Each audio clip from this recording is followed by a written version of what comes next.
आइए बच्चों, class 10th के क्वाड्रेटिक इक्वेशन चैप्टर पर चल रही अपने इस वीडियो लेक्चर सीरीज को हम लोग और आगे बढ़ाते हैं। जो टॉपिक हमारा चल रहा था नेचर ऑफ रूट्स, इस वीडियो लेक्चर सीरीज में हम लोग नेचर ऑफ रूट्स पर और इंपॉर्टेंट क्वेश्चंस कवर करेंगे। आइए क्वेश्चन नंबर कवर करते हैं 7। कह रहा find a non zero value of के, मतलब के की वैल्यू फाइंड करनी है पहली बात। ठीक है, roots of quadratic equation are real and equal, मतलब 9x स्क्वायर माइनस का 3kx प्लस का k is equal to 0।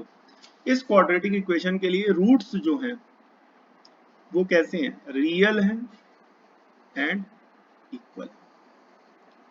Real हैं और कैसे हैं, इक्वल। तो इस क्वाड्रेटिक इक्वेशन के रूट्स रियल हैं, इक्वल हैं, तो कैसे फाइंड करेंगे, ध्यान से देखिएगा। ये हो जाएगा a, ये हो जाएगा आपका b एंड ये हो जाएगा आपका c। a आपका आ रहा है 9, b आपका आ रहा है माइनस का 3k एंड c आ रहा है आपका k। ठीक, नाउ अकॉर्डिंग टू क्वेश्चन के हिसाब से जो रूट्स हैं रियल हैं और साथ ही साथ इक्वल है। तो आपको फॉर्मूला बताया गया था, अगर रूट्स रियल होते तो d कितना आता है, 0। d कितना आता है, 0। और d 0 आने का मतलब ये हुआ b स्क्वायर माइनस 4ac का 0 होना, क्योंकि d b square minus 4ac होता है। अब माइनस के 4ac को उधर ले जाओ तो b स्क्वायर बराबर आ जाएगा फाइनली 4ac। कितना आ जाएगा, b स्क्वायर बराबर 4ac। b कितना है, ध्यान से देखिएगा, आपका माइनस का 3k, तो इस पूरे का होल स्क्वायर बराबर 4। a का काम कर रहा है 9 और c का काम कर रहा है k। ठीक है, ध्यान से देखिएगा, माइनस का स्क्वायर प्लस 3 का स्क्वायर 9 और k का स्क्वायर k स्क्वायर। 9 4 जा, इसे लिखेंगे 4 इंटू 9 इंटू k। 9 से 9 कैंसिल, कट तो k भी रहा है बट यहां पर k को अभी हम नहीं काटेंगे। k स्क्वायर बराबर आ जाएगा आपका 4k। के अगर आप काट दोगे यहां से, गलत नहीं है बट स्टिल वहां से के की एक वैल्यू मिलेगी। तो यहाँ पर 4k को इधर ले आएंगे, के स्क्वायर माइनस का 4k इज इक्वल टू 0। इसमें और इसमें क्या कॉमन है, k, तो बचेगा k माइनस का 4 इज इक्वल टू 0। एक बार इस k को 0 के बराबर करेंगे तो k आ जाएगा 0, और एक बार इस पूरे फैक्टर को यानी k माइनस 4 को 0 के बराबर करेंगे तो माइनस का 4 आ जाएगा 0, माइनस का 4 उधर चला गया। तो क्वेश्चन आपने देखा होगा, क्वेश्चन में बोला गया find the non zero value of के। क्वेश्चन में बोला गया था, स्टार्टिंग में मैंने बोला था के की ये वैल्यू कैसी आ रही, 0। तो इस वजह से इस वैल्यू को क्या कर दिया जाएगा, नेग्लेक्ट, क्योंकि हमें बतानी है नॉन जीरो वैल्यू ऑफ के। तो दस the non zero value of के इज 4। तो जो नॉन जीरो वैल्यू है के की वो कितनी है बेटा, 4। वो कितनी है, 4। ठीक है, ये हो जाएगा क्वेश्चन नंबर 7। क्वेश्चन नंबर 7 के बाद आइए क्वेश्चन नंबर कवर करेंगे हम लोग 8। 8 के 2 पार्ट है तो 8 का सेकंड पार्ट कवर करेंगे, ध्यान से देखिएगा। 8 का सेकंड पार्ट,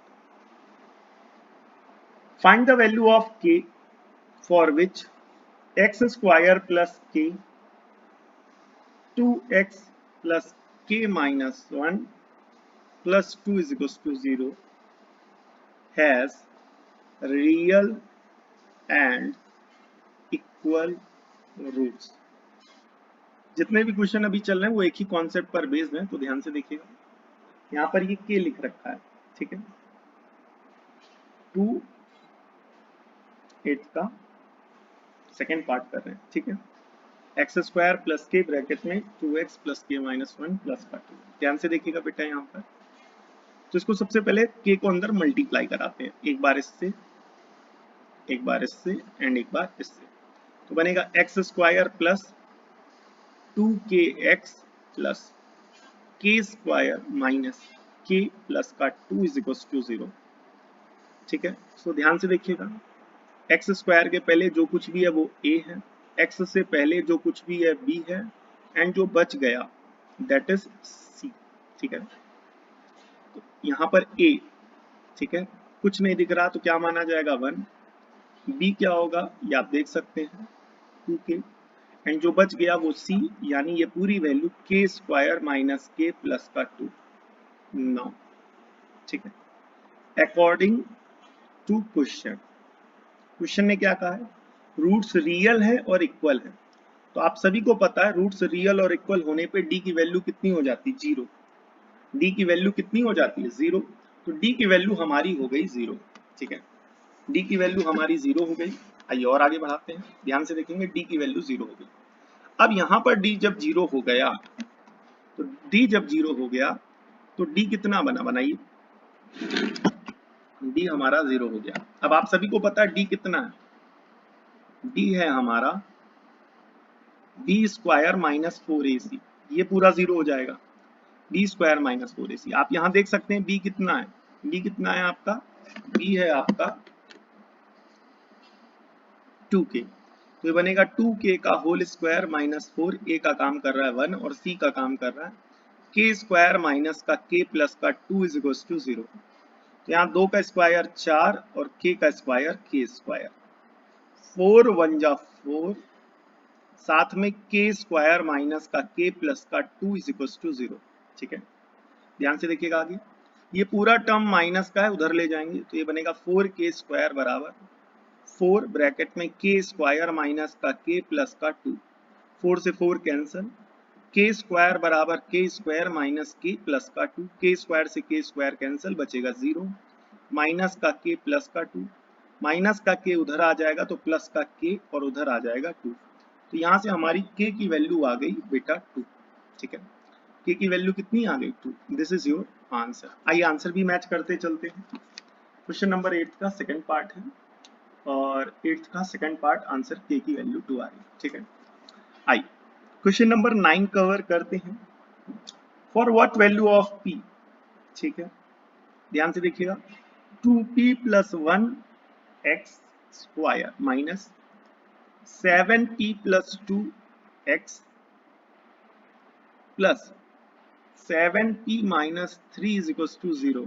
ठीक है, इस क्वाड्रेटिक इक्वेशन के जो रूट्स हैं, क्या कह रहा है, roots are real and equal. Roots कैसे हैं, रियल हैं और इक्वल हैं। तो p की वैल्यू बतानी, किसकी वैल्यू बतानी बेटा, p की। तो ध्यान से देखिएगा, ये पूरा a, ये पूरा आपका b विथ साइन एंड ये पूरा आपका c। तो a कितना आएगा, ध्यान से देखिएगा, a आएगा आपका 2p प्लस 1 एंड स्मॉल ए ले लेते हैं, b कितना आएगा माइनस का विथ साइन 7p प्लस का 2 एंड यहाँ से आपका c आएगा 7p माइनस का 3। ठीक है, p कितना आ गया, 7p माइनस का 3। ठीक है, तो आइए अगले पेज पे चलते हैं, लिख लेते हैं, कॉपी करेंगे। a कितना है आपका, आप सभी देख सकते हैं यहाँ पर a कितना है, 2p प्लस 1। ठीक है, लिख लेते हैं, a बराबर 2p प्लस का 1, b कितना दिया गया वो भी लिख लेते हैं। b आपको दिया गया है, ये देख सकते हैं आप, माइनस का ब्रैकेट में 7p प्लस 2, तो b दिया गया माइनस का ब्रैकेट में 7p प्लस का 2 और कॉमा c। ठीक है, c कितना दिया गया, ध्यान से देखेंगे, c दिया गया 7p माइनस का 3, तो हो जाएगा 7p माइनस का 3। ध्यान से देखेंगे, तो ये हो गया आपका a, ये हो गया आपका b एंड ये हो गया आपका c। नाउ आप सभी को पता है अकॉर्डिंग टू क्वेश्चन, क्वेश्चन के हिसाब से जो रूट्स हैं बेटा, कौन बेटा, roots are real and equal. Roots real हैं और इक्वल हैं, तो डिस्क्रिमिनेंट की वैल्यू हो जाएगी 0, और डिस्क्रिमिनेंट के 0 होने का मतलब क्या, बी स्क्वायर, क्या बेटा, बी स्क्वायर माइनस 4ac का 0 होना। अब माइनस का 4ac उधर चला जाएगा तो बी स्क्वायर बराबर क्या आ जाएगा, प्लस का 4ac। अब बी ये है, लिखते हैं माइनस का 7p प्लस का 2, इस पूरी वैल्यू का होल ऑफ स्क्वायर 4। a का काम कर रहा है बेटा आपका 2p प्लस का 1 और c का काम कर रहा है आपका 7p माइनस का 3। तो ध्यान से देखिएगा, इस माइनस का स्क्वायर कराएंगे प्लस, तो बचेगा 7p प्लस 2 का होल ऑफ स्क्वायर, 4 आगे रहेगा, यहाँ पर 2p प्लस का 1 और 7p माइनस का 3। ध्यान से देखिएगा और आगे चलेंगे। ठीक है, तो अब यहाँ पर हम लोग स्क्वायर कराएंगे, ध्यान से देखिएगा। ठीक है, तो यहाँ पर फॉर्मूला लगेगा आपको a प्लस b का होल ऑफ स्क्वायर, क्या बनेगा 7p का होल स्क्वायर प्लस 2 का whole square plus 2 times 7p into 2 बराबर 4। यहाँ पर अंदर मल्टीप्लाई कराएंगे, ध्यान से देखिएगा, ब्रैकेट लगाएंगे, 2p का 7p से कराएंगे, 7 2 जा 14p स्क्वायर, फिर 2p का -3 से कराएंगे तो -3 2 जा 6p, फिर 1 का कराएंगे 7p से तो प्लस का 7p, और फिर 1 का -3 से कराएंगे तो -3। ठीक है, तो 7p का होल स्क्वायर, तो 7p का होल स्क्वायर, 7 का स्क्वायर 49p स्क्वायर, 2 का स्क्वायर 4 प्लस, ठीक है, 7 2 जा 14, 14 2 जा 28p, 4 एज इट इज, ये हो जाएगा आपका 14p square minus 7p minus 6p solve करेंगे तो प्लस का p आ जाएगा माइनस का 3। ठीक है, अब इस 4 को अंदर मल्टीप्लाई कराएंगे तो ये बनेगा 49p square as it is plus का 4 एज इट इज प्लस का 28 एज इट इज। 14 को 4 से मल्टीप्लाई कराएंगे तो 14 इंटू 4 करेंगे, 4 चौक 16, कैरी आएगा 1, 4 एकम 4 और 1 5 यानी 56, 56p स्क्वायर। 4 को p से मल्टीप्लाई कराएंगे, 4p माइनस 4 3 12। ठीक है, अब ये सारे टर्म उठा करके उधर ले चलेंगे। सो ध्यान से देखिएगा आगे के स्टेप्स। ठीक है, आगे के स्टेप्स ध्यान से देखिएगा, इधर ऑलरेडी आपका 56p स्क्वायर लिखा हुआ है और प्लस का 49p स्क्वायर उधर चला गया तो माइनस का 49p स्क्वायर, फिर प्लस का 4p ये आपका एज इट इज रहा, और प्लस का 28p माइनस इधर आ गया तो 28p, माइनस का 12 ये एज इट इज, और प्लस का 4 उधर जाएगा तो माइनस का 4 बराबर में 0। क्लियर हो गया?